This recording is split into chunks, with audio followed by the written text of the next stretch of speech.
PR Praveena കൂടി നമുക്കിപ്പം ചേരുന്നുണ്ട്. പ്രവീണ, നമ്മൾ രാവിലെ സംസാരിക്കുമ്പോൾ ദർബാർ ഹാളിന് മുന്നിൽ VSനെ കാണാനുള്ള ഒരു കൂട്ടം ആളുകളെ കണ്ടിരുന്നു. ഇപ്പോൾ പൊതുദർശനം ആരംഭിച്ചു. എന്താണ് മുന്നിൽ നിന്നുള്ള കാഴ്ചകൾ?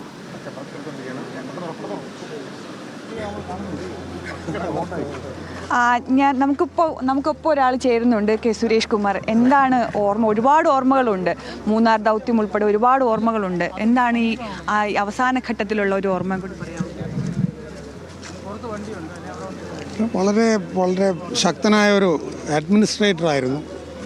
അത് ഒരു പരിചയമില്ലാത്ത ഒരു ആൾ എത്ര എഫക്റ്റീവായിട്ട് ഒരു മുഖ്യമന്ത്രി പദം കൈകാര്യം ചെയ്ത് ഞാൻ ആദ്യമായിട്ടാണ് കാണുന്നത്. അതിന് മുമ്പുള്ളവരൊക്കെ വളരെ എഡ്യൂക്കേറ്റഡ് ആൾക്കാരുണ്ട്. They don't have that touch with the public. ഇത് നാട്ടുകാരുടെ ഒരു പ്രശ്നങ്ങൾ മനസ്സിലാക്കി ശക്തമായിട്ട് പ്രതികരിക്കുന്ന ഒരു മന്ത്രിയായിരുന്നു. അത് ഞാൻ എൻകൗണ്ടർ ചെയ്തതിൽ വളരെ റെയറായിട്ടുള്ളൊരു പൊളിറ്റീഷ്യനാണ്. ഈ അവസാന നിമിഷത്തിൽ അന്ത്യാഭിവാദ്യം അർപ്പിച്ചപ്പോൾ മനസ്സിലൂടെ കടന്നുപോയത് മൂന്നാർ ദൗത്യം ഉൾപ്പെടെ ആയിരുന്നോ? എങ്ങനെയായിരുന്നു? അതിന് മുൻപ് ഒക്കെ ഉണ്ടല്ലോ, ലോട്ടറിയിലുണ്ടായിരുന്നു. ഇതിനകത്ത് ഈ ദർബാർ ഹാളിൽ എത്രയോ മീറ്റിങ്ങുകളിൽ VSനോട് പങ്കെടുത്തു. ഓർമ്മകൾ ഒരുപാടുണ്ട്. പോകുന്നുണ്ടോ? ആലപ്പുഴയ്ക്ക് പോകുന്നുണ്ടോ? ഞാൻ നോക്കണം.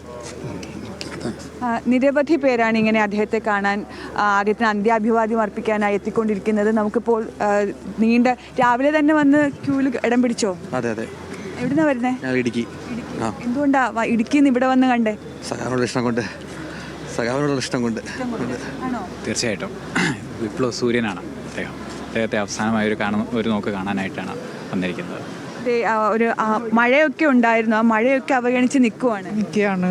ഞങ്ങളുടെ VSനെ കാണാൻ ഞങ്ങളെപ്പോലുള്ളവർക്ക് ഇത്രയും തന്ന VS ഞങ്ങൾ പാർട്ടിക്ക് വേണ്ടി നിന്നുകൊണ്ട് കുടുംബത്തെ പോലും മറ്റുള്ള എതിർ പാർട്ടികൾ എന്തെല്ലാം പറഞ്ഞ് എന്നിട്ട് പോലും പാർട്ടി വിട്ടില്ല, പാർട്ടിക്ക് നിന്ന്.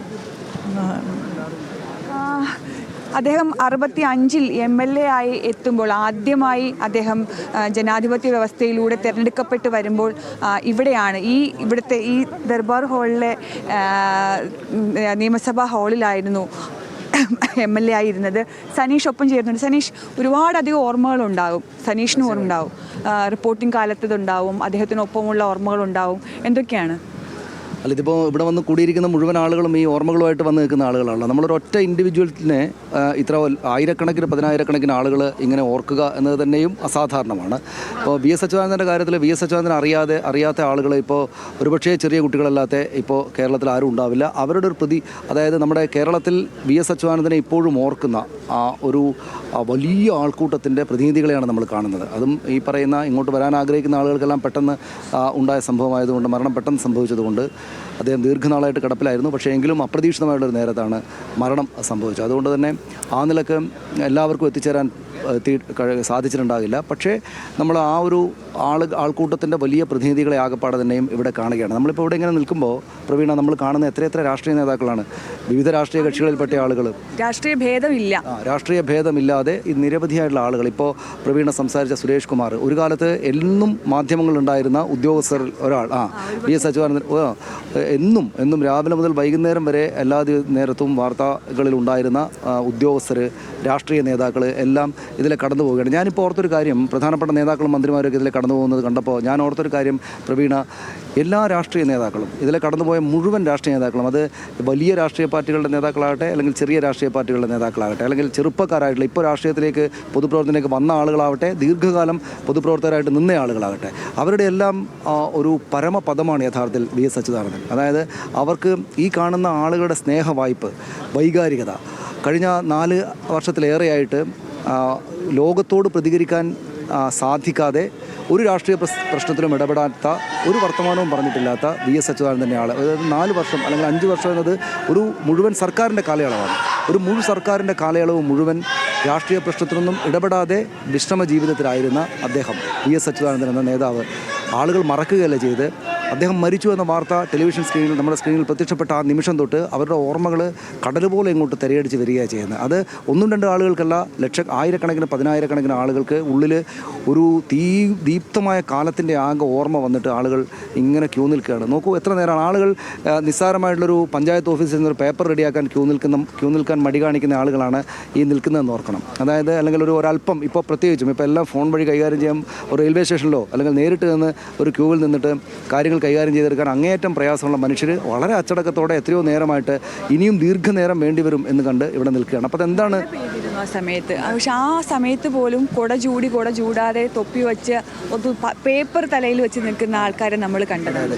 അതുമാത്രമല്ല സ്ത്രീകൾ, കുട്ടികൾ, പുരുഷന്മാർ, പ്രായം ചെന്ന ആളുകൾ, ഈ പറയുന്ന നേരത്തെ ഞങ്ങൾ അവിടെ നിന്ന് ബാർട്ടൺ ഹില്ലിലെ വി അരുൺകുമാറിൻ്റെ വീട്ടിന് മുന്നിൽ വെച്ച് അവിടെ ഒരാളോട് സംസാരിച്ചിരുന്നു. കൊല്ലത്ത് നിന്ന് വന്ന ഒരാളാണ് അദ്ദേഹം. വന്ന് എന്നെ കണ്ട് എന്നോട് സംസാരിക്കുമ്പോൾ തന്നെ, പേര് വിളിച്ച് സംസാരിക്കുമ്പോൾ തന്നെ അദ്ദേഹം വിതുമ്പുന്നുണ്ടായിരുന്നു, അദ്ദേഹത്തിൻ്റെ ശബ്ദം ഇടറുന്നുണ്ടായിരുന്നു. അദ്ദേഹം സംസാരിച്ചു തുടങ്ങിയപ്പോൾ ഞാനും സുജിത്തും കൂടെ മൈക്ക് നീട്ടി അദ്ദേഹത്തോട് കാര്യങ്ങൾ ചോദിച്ചപ്പോൾ പിന്നെ അദ്ദേഹം സംസാരിക്കാൻ പറ്റാത്ത വിധം വിതുമ്പി. അപ്പോൾ സംസാരിച്ച് വന്നപ്പോഴാണ് അറിയുന്നത് 15ാമത്തെ വയസ്സിൽ തമിഴ്നാട്ടിൽ നിന്നൊരു തൊഴിലാളിയായിട്ട് ഇവിടേക്ക് വന്ന് പിന്നെ 10-40 വർഷമായിട്ട് ഇവിടെ ജീവിക്കുന്ന ഒരു മനുഷ്യനാണ്. CPM കാരനാണ്, CPM പ്രവർത്തകനും പ്രാദേശികമായിട്ട് അവിടെ പ്രവർത്തിക്കുന്ന ആളൊക്കെയാണ്. പക്ഷേ തമിഴ്നാട്ടിൽ നിന്ന് വന്നിട്ട് ഇവിടെ VS ആണ് എൻ്റെ എല്ലാം എന്ന് പറഞ്ഞ് മൂപ്പർക്ക് സംസാരിക്കാൻ പറ്റാത്ത വിധം വിതുമ്പാണ്. അപ്പോൾ അതിനകത്തൊരു കാര്യമുള്ളത്, കേരളത്തിൻ്റെ ഏറ്റവും ജനകീയനായിട്ടുള്ള രാഷ്ട്രീയ നേതാവായിരുന്നു VS അച്യുതാനന്ദൻ എന്ന് നമ്മളിപ്പോൾ ഈ ആൾക്കൂട്ടത്തെ കൂടെ കാണുമ്പോൾ അറിയുന്നു. അത് ആൾക്കൂട്ടത്തെ കാണാതെ തന്നെ നമുക്കറിയാം. VS അച്യുതാനന്ദൻ ഒരു കാലത്ത് 3 തവണ അദ്ദേഹം CPMൻ്റെ സംസ്ഥാന സെക്രട്ടറിയായി. അദ്ദേഹം സംസ്ഥാന സെക്രട്ടറി ആയിരുന്ന കാലത്ത് ഈ മട്ടിൽ ജനപ്രിയനായിട്ടുള്ളൊരു നേതാവായിരുന്നില്ല. എന്ന് മാത്രമല്ല മറ്റു രാഷ്ട്രീയ പാർട്ടികൾ അതിനിശ്ചിതമായിട്ട് എതിർക്കുകയും അദ്ദേഹത്തിൻ്റെ പല രീതികളെയും പൊതുജനത്തിനാകെ തന്നെയും ഇഷ്ടമല്ല എന്ന രീതിയിൽ മാധ്യമങ്ങളാൽ ചിത്രീകരിക്കപ്പെടുകയും ചെയ്യുന്ന ഒരു കാർക്കശ്യക്കാരനായിട്ടുള്ള CPM സംസ്ഥാന സെക്രട്ടറി ആയിരുന്നു VS അച്യുതാനന്ദൻ. പക്ഷേ പിന്നീട് എന്താണ് ഉണ്ടായത് എന്ന് ചരിത്രമാണ്. 1996 ഒക്കെ തുടങ്ങി 96ലാണ് മാരാരിക്കുളത്ത് അദ്ദേഹം പരാജയപ്പെടുന്നത്. മാരാരിക്കുളത്ത് എൻ്റെ ഓർമ്മയിലെ ഏറ്റവും പ്രധാനപ്പെട്ട VS അച്യുതാനന്ദൻ ഒന്ന് മാരാരിക്കുളത്ത് തോറ്റതിന് ശേഷം മാധ്യമങ്ങൾക്ക് മുമ്പിൽ ടെലിവിഷൻ ക്യാമറയ്ക്ക് മുമ്പിൽ ഇരിക്കുന്ന VS അച്യുതാനന്ദനാണ്. VS അച്യുതാനന്ദനോട് മാധ്യമങ്ങൾ ചോദിക്കുകയാണ്. അപ്പോൾ നമ്മൾ മനസ്സിലാക്കേണ്ടത് ഈ തെരഞ്ഞെടുപ്പ് കഴിഞ്ഞ് അടുത്ത മുഖ്യമന്ത്രിയാണ് VS അച്യുതാനന്ദൻ. മുഖ്യമന്ത്രിയാണ്, എല്ലാവർക്കും അറിയാമായിരുന്നു അദ്ദേഹം മുഖ്യമന്ത്രിയാണ്. അപ്പോൾ ആ മുഖ്യമന്ത്രി ആകാൻ പോകുന്നയാൾ തെരഞ്ഞെടുപ്പിൽ തോറ്റു. 1928 വോട്ടുകൾക്കാണ് അദ്ദേഹം അന്ന് തോറ്റത്. 2000 ചില്ലറ വോട്ടുകൾക്കാണ് പാർട്ടിയുടെ ശക്തി കേന്ദ്രമായിട്ടുള്ള മാരാരിക്കുളത്ത്. അപ്പോൾ അദ്ദേഹത്തിൻ്റെ ഉള്ളിൽ എന്തൊക്കെയായിരിക്കും വികാരങ്ങൾ? ഒന്ന്, തെരഞ്ഞെടുപ്പിൻ്റെ അവസാന നിമിഷം എത്തുമ്പോഴേയും ഞാൻ തോൽക്കുകയാണെന്ന് അദ്ദേഹം അറിഞ്ഞില്ല. അദ്ദേഹം പരാജയം പ്രതീക്ഷിച്ചിട്ടേയില്ല. സ്വന്തം സഖാക്കളടക്കമുള്ള ആളുകൾ വഞ്ചിച്ചു എന്ന കാര്യം അദ്ദേഹത്തിന് അറിയാം.